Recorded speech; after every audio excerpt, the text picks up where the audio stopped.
Hi friends, this is Maheshwari cooking channel. மிளகு சீரகம் garlic தனியா வெங்காயம் காஞ்ச மிளகா தக்காளி கருவேப்பிலை புளி எடுத்து வச்சுக்கோங்க. இது வந்து செலவு ரசம். மிளகு சீரகம் தனியா பூண்டு வெங்காயம் சின்ன வெங்காயம் கருவேப்பிலை இது எல்லாமே வந்துட்டு ஆயிலில் வதக்கிக்கோங்க.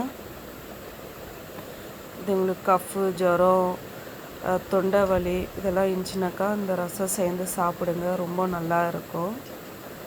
இது வதக்கினோடனே இது கூட வந்து 2 காஞ்ச மிளகா போடுங்க. காஞ்ச மிளகா ரொம்ப வதக்கணும்னு அவசியம் இல்லை, அதுக்கு தான் நான் லாஸ்ட்டில் போட்டு எடுக்கிறேன்.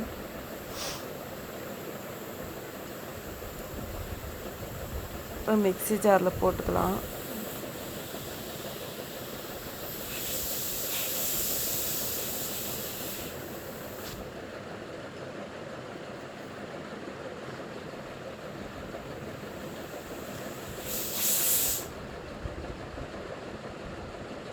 இது கூட ஒரு தக்காளி போட்டுக்கலாம், ஜாஸ்தி தக்காளி வேண்டாம்.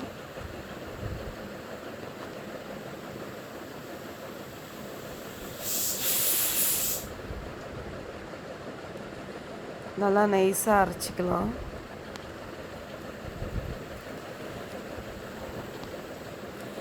ஒரு கடாயில் வந்துட்டு ஆயில் விட்டுக்கலாம், கடுகு போட்டுக்கலாம், கருவேப்பிலை. இப்போ என்ன பண்ணலான்னாக்கா அரைச்சி வச்ச மசாலையை போட்டுக்கலாம்,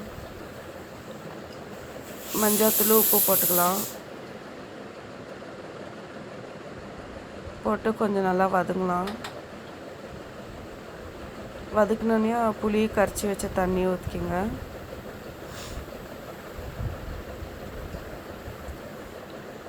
இது நம்ம பாட்டி காலத்தில் பாரம்பரிய ரசம். இப்போ மேலே கொத்தமல்லி போட்டுக்கோங்க.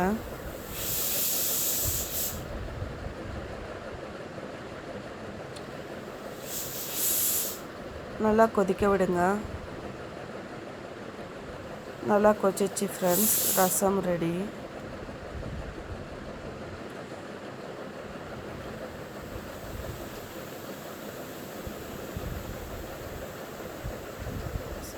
சுட சுட சாப்பாட்டில் இந்த ரசம் ஊற்றி ஒரு அப்பளம் வச்சு சாப்பிட்டா ரொம்ப நல்லாயிருக்கும்.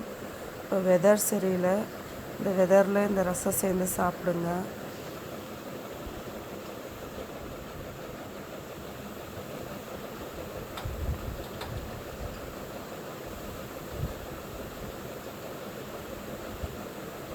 ஃப்ரெண்ட்ஸ், இந்த வீடியோ பிடிச்சிருந்தா லைக் பண்ணுங்கள், சப்ஸ்கிரைப் பண்ணுங்கள், பெல் ஐக்கான் கிளிக் பண்ணுங்கள்.